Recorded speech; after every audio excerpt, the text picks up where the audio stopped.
Colton Briggs rode in at late afternoon with 2 men at his back and a folded paper in his breast pocket, and he did not bother to dismount before he started talking. The yard in front of Mara Solis's dry goods post was not much to look at in August of 1873. Hard-packed caliche, a hitching rail worn smooth, a stack of cottonwood planks drying under the eave.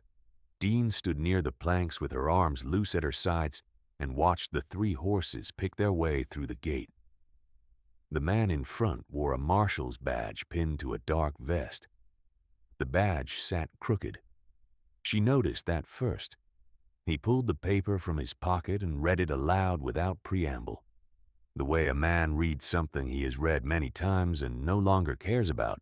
The words named Harlan Webb's Texas Pacific Land Syndicate, named a corridor of survey stakes running north through Caldwell County, named Dean's name in the white form she had been given at the Army camp, a name she did not claim, and set a deadline 3 days out for the vacating of the premises.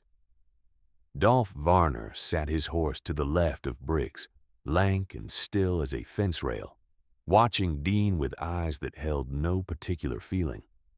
Ike Sutton sat to the right, the sawed-off shotgun laid across his saddle horn with the practiced ease of a tool long used. Dean said nothing. Briggs folded the paper and tucked it back. "You hear me?" he said. "I heard you," she said. He waited for more. There was no more.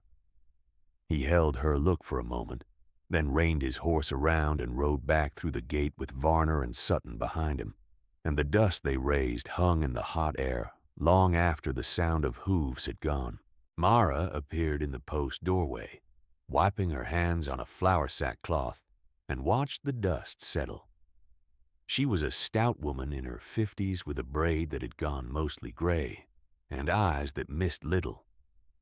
She had been born in Chihuahua and had come north by trade and by marriage to a man who had died of a fever 14 years ago, and she had stayed because the post was hers, and the land was hers, and no syndicate paper had yet told her otherwise. She looked at Dean the way she sometimes looked at thunderheads building over the Caprook, measuring distance without alarm. 3 days, Mara said. 3 days, Dean said, and went back to stacking planks. It is necessary to go back a little to understand what Dean was and why Briggs had misjudged her as thoroughly as he had. In the spring of 1858, a Quahati Comanche raiding party came down out of the Caprock country and struck a small farm near the Red River in what was then a loose scatter of homesteads along the southern margin of the territory. Dean was 6 years old. She had red-brown hair and she was quick, and the Quahati took her north with them when they rode. Her father was dead before the dust settled. Her mother and older brother were not home. That was the last she saw of any of them. She grew up among the Quahati over 15 years, and she grew up all the way in. She was given a name that sat in the throat differently than English names, a name that required a specific placement of the tongue at the back of the palate, and she answered to it. She learned to ride before she could reliably saddle a horse, which is the Comanche way, and she learned the knife from a woman in the band who carried 3 of them and trusted each one for a different kind of work. She learned to read terrain from horseback, to calculate where a man on foot would move before he moved, to understand the geometry of open ground as a set of decisions rather than a landscape. When Army Captain Elias Rourke's detail found the Quahati camp in the early spring of 1873, Dean was 21 years old and wore her hair in 2 plaits and had a bone-handled knife on her belt and spoke English the way a person speaks a language they learned young and have used seldom. Rourke was a patient man. He sat across a fire from her and explained that she was a citizen of the United States and that her family had been located and that she would be escorted south at her earliest convenience. Dean told him she would not go. Rourke nodded slowly. He said he understood. Then he had 2 soldiers take her by the arms and put her on a horse, and the detail rode south at first light. She did not fight them past the first morning. She understood numbers, and she understood distance. And fighting 4 armed soldiers on open ground with a bone knife was not a calculation that favored her. She kept the knife because Rourke let her keep it, which she credited to either respect or negligence and never determined which.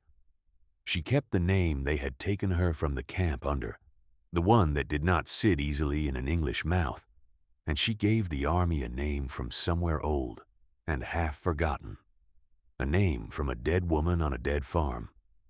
And it was that name that appeared on Briggs's eviction paper 3 months later.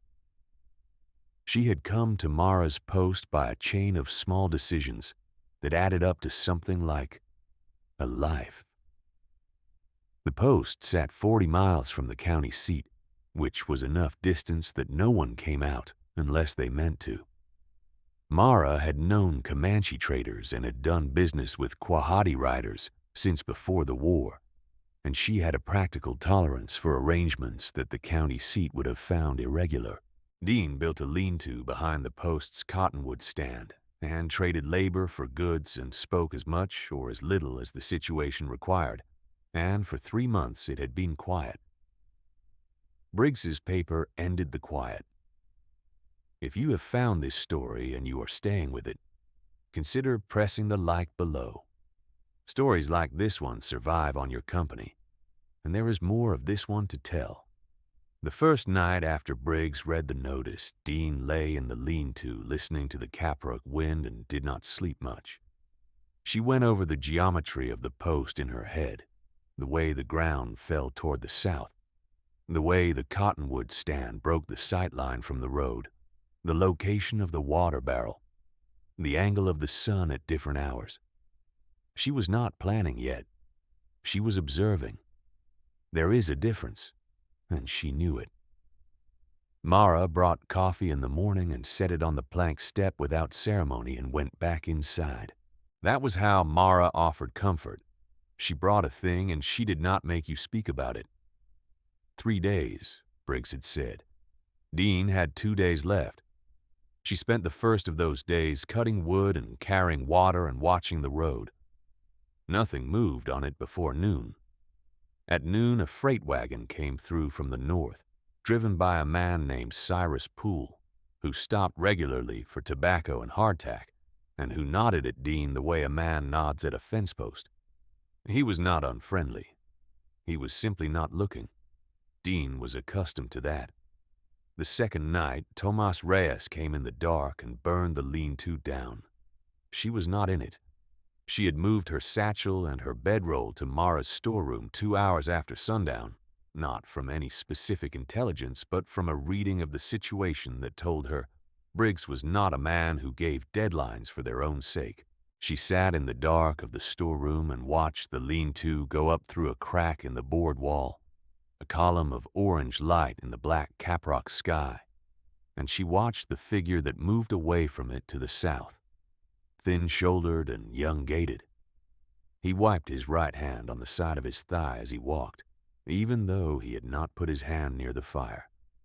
She marked him. Mara appeared in the storeroom doorway in a heavy cotton robe with a lamp in her hand, and looked out through the wall crack and said one word in Spanish that Dean did not need translated. Then she set the lamp on a barrel and sat down on a crate, and the two of them watched the lean-to burn to its caliche footprint. "You cannot stay here," Mara said, not as an order, as a fact being offered. "I know it," Dean said. "Where then?" Dean did not answer immediately. The fire was going down to coals. The sky above the Caprock was enormous and cold with stars. "I am not leaving the county," she said finally. Mara studied her across the lamp. Something shifted in Mara's expression, not surprise, something closer to a decision being confirmed. She set her hands flat on her knees. "There is a roan horse in the back pen," she said. "She came in with a trader who could not pay his account. She is sound, and she is not gentle, and I have nowhere to put her long term."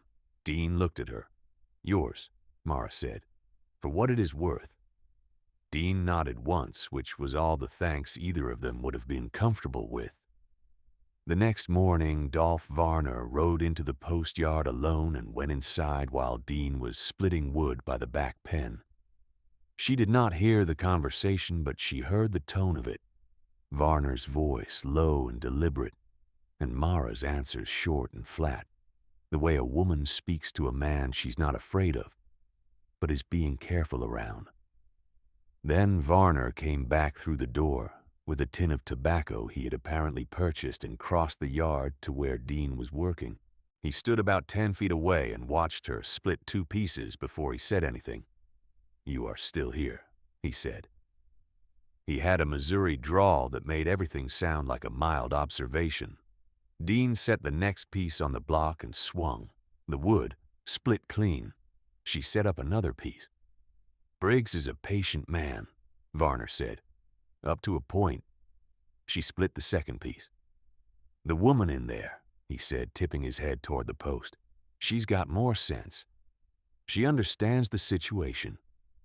Dean set up a third piece and drove the maul through it, and then she straightened and looked at Varner for the first time.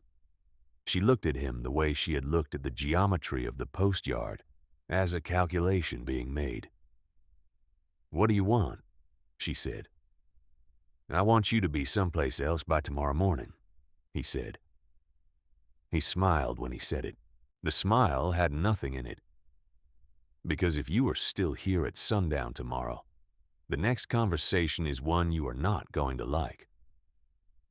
He flipped the tin of tobacco into the air once and caught it and walked back around the post to his horse.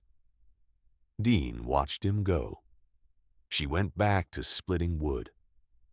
That afternoon, she walked inside and through the post to the storeroom, closed the door behind her, and opened the leather satchel she had carried out of the army camp in the spring. It was not a trunk. It was not dramatic. It was a worn brown satchel with a buckle that had lost its pin and was held shut by a length of rawhide twisted twice around the strap. She unknotted the rawhide and opened the flap. Inside, wrapped in a piece of Army-issue canvas, was a knife belt. 5 sheaths, 3 of them holding knives she had maintained since her second year in the Quahati camp. The steel on each blade worked bright and even. The other 2 sheaths held a small bone awl and a folded piece of deer leather that had been scraped down to the weight of cloth. The belt was long and fitted to be worn across the torso rather than at the hip. Underneath the canvas was a Colt Peacemaker, the single-action Army model, taken from a cavalry corporal's gear during the confusion of the Quahati camp's dispersal. She had not taken it for sentiment. She had taken it because she had seen what it could do at close range, and because the situation had seemed like one in which that knowledge might eventually be useful. She had cleaned it twice since spring, once in the Army camp before she was removed, and once 2 weeks after she reached Mara's post. The action was smooth. She had 12 cartridges, which she had sourced from the same corporal's gear. She loaded 6 and wrapped the remaining 6 in the canvas and set them aside. She sat in the half-dark of the storeroom with the knife belt across her lap and the Peacemaker on the barrel beside her, and she spoke her Comanche name aloud once, quietly, to herself alone. The word filled the small room, and then it was gone. She put the knife belt on. Some men look at a woman who does not run and decide that she does not understand what is being asked of her. That was Colton Briggs's read of Dean, and he carried it with him to the post the next evening with Varner and Sutton and Thomas Reyes at his back. And it was the last wrong calculation he would make in Caldwell County. The sun was going down behind the caprock in a long smear of copper and rose when Briggs rode through the gate with his 3 men. Dean was standing in the post doorway. She had positioned herself there when she heard the horses on the road. The doorway put wood at her back and put the yard in front of her and gave her the post's interior shadow to stand in, so the low sun caught the rider's eyes and not hers. Varner took the left side of the yard, reining up at 35 feet. He sat easy, the way a man sits when he expects to be the fastest thing in the room. Sutton took the right at 40 feet, the sawed-off held low across his saddle. Tomas came in last and stopped at 20 feet, closest to the door, and wiped his right hand on his thigh twice in quick succession. Briggs stayed in the center, close to 60 feet out, where he could observe without being the nearest target. Mara was inside. She had not been asked to leave. "You missed your deadline," Briggs said. He did not sound angry. He sounded like a county official confirming a paperwork discrepancy. "I did not leave," Dean said. "I see that." He reached into his vest pocket for the folded paper again, though he did not open it this time. "This is the last conversation we are going to have, Miss Lawson. After this one, my men handle it, and I cannot speak to the particulars of how they do." "The order came from Harlan Webb," Dean said, "in Abilene." Briggs went still for half a second. Something behind his eyes moved, but his face stayed level. "I don't know that name," he said. "You have a telegraph wire in your office," Dean said. "He sends them on Mondays." Briggs looked at her for a long moment. Varner shifted in his saddle, weight moving forward, and his right hand dropped off the horn. It was Varner who moved first. He took one step forward off his horse, or tried to, one boot coming down hard on the caliche as his hand swept for the gun at his hip, and he was fast. He was very fast. Dean was already moving when his fingers closed on the grip. She came out of the doorway's shadow with the peacemaker leveled, and she shot Dolph Varner at 35 feet, and he went down in the yard without finishing the step, the gun clattering loose from his hand, the dust jumping once around him. The sound of the shot was still ringing when she turned right. Sutton had the sawed-off coming up fast, pivoting the horse, and he was 40 feet away, and she was already squaring, and she fired once, and the horse shied, and Sutton came down with it. He did not get up. 2 shots, 4 seconds. Thomas had his hand on his pistol and had it half out before he saw what was in front of him. He was 20 feet away, and he was young, and his hand was shaking. He looked at Dean over the barrel of the peacemaker, and his hand stopped moving. "Put it down," she said. Her voice was level. Her hand was steady. He put it down. Colton Briggs had not moved. His horse had shied back 6 feet at the shots, and he had kept his seat. And now he sat in the middle of the yard, with his hands at his sides, and his face the color of old soap. He was looking at 2 of his men in the dust, and at the third, with his hands up, and at Dean Lawson standing in the post doorway with a gun pointed at the boy. "The telegraph address," Dean said to him. "Webb's full name, now."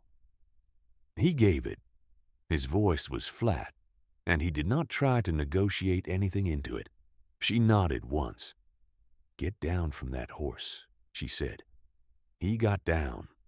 Mara appeared in the doorway behind Dean with a length of rope that she had apparently decided to bring on her own initiative. She said nothing. She handed the rope to Dean and stepped back inside. Thomas rode north an hour later with his left arm wrapped in a strip of canvas torn from the same Army issue cloth the knife belt had been wrapped in, because the fall from his horse when the shooting started had broken 2 fingers on his left hand and cracked something in his wrist. He had not been shot. Dean had told him what to say when he reached anyone who would listen. That Colton Briggs was alive and in custody, that Dolph Varner and Ike Sutton were dead in the yard of the Solis trading post on the Caldwell County Road, and that a federal wire needed to be sent to Abilene for a man named Harlan Webb of the Texas Pacific Land Syndicate. She told him to ride north and not to stop. He looked at her once before he turned his horse. His eyes held something she recognized, the particular fear of a man who has seen something he did not know was possible in the world. Then he rode. The dust settled slowly in the post yard. The light had gone mostly out of the sky, and the caprock was a dark line to the west. Mara came outside and stood in the yard and looked at the two shapes in the dust with the flat, deliberate attention of a woman cataloging a fact. "There is a man from the county seat who comes through on Thursdays," Mara said. "He carries documents back and forth for the circuit judge."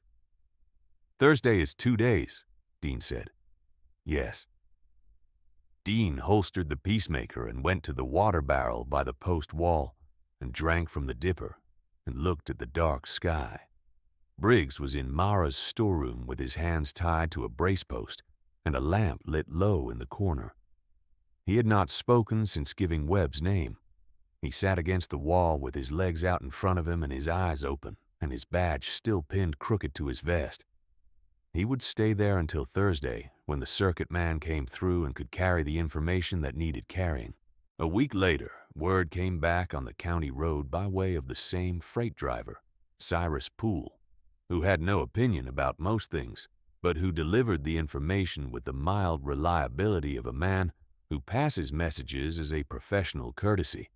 Harlan Webb had been taken from his office in Abilene by federal authorities.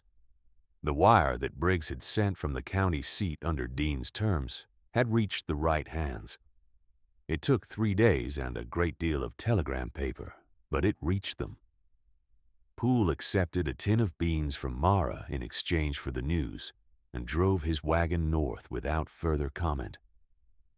Mara set another tin of beans on the counter and looked at Dean. "You could stay," she said. It was not the first time she had said it, and both of them knew it would not settle the question any differently this time. Dean was wearing the knife belt over a clean shirt she had borrowed from Mara's stock, paying for it in 3 weeks of labor yet to come. The peacemaker sat on her right hip now, outside the knife belt. The bone-handled knife on the belt's center sheath was the one she had carried since she was 9 years old. She had cleaned and sharpened both weapons the morning after the confrontation, kneeling in the storeroom with a cloth and oil, and the patience of someone who has done the same work so many times. It has become a form of thought. "The county will send another man," Dean said. "After Briggs, they will send someone with a cleaner badge and the same paper, and the paper will still have Webb's name on it or the name of whoever bought Webb's position when Webb goes to trial." Mara looked at her hands on the counter. "Probably," she said. "I am not what they need out here," Dean said.